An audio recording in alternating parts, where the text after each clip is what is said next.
Mukunda jewellers, Mukunda jewellers, Mukunda jewellers. Factory outlet త్వరలో మీ చందానగర్లో.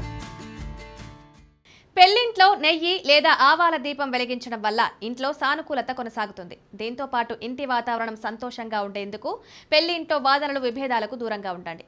తులసి మొక్క, money plant, peace lily వంటి మొక్కలు ఇంటి వాతావరణాన్ని సానుకూలంగా ఉంచుతాయి. వాస్తు శాస్త్రం ప్రకారం వివాహం జరిగే ఇంట్లో కొన్ని వస్తువులను ఉంచకూడదు, లేకుంటే వాస్తు దోషం ఏర్పడే ప్రమాదం ఉంది.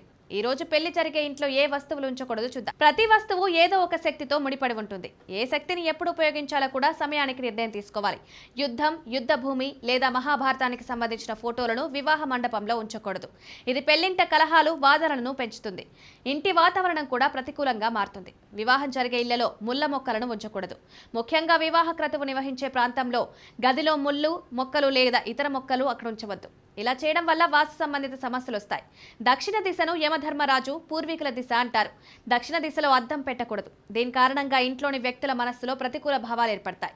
దక్షిణ దిశలో అద్దం పెట్టడం వల్ల అనేక రకాల వాస్తు దోషాలు కలుగుతాయి. వివాహం జరిగే ఇంట్లో ఎండిన పువ్వుల దండలు, మామిడి తోరణాలు తీసేయాలి. పూజా గదిలో దేవుళ్ల, దేవతల విగ్రహాలపై పూల దండలు వేసి ఎక్కువ రోజులు ఉండకూడదు. ఎండిన వెంటనే తీసేయాలి.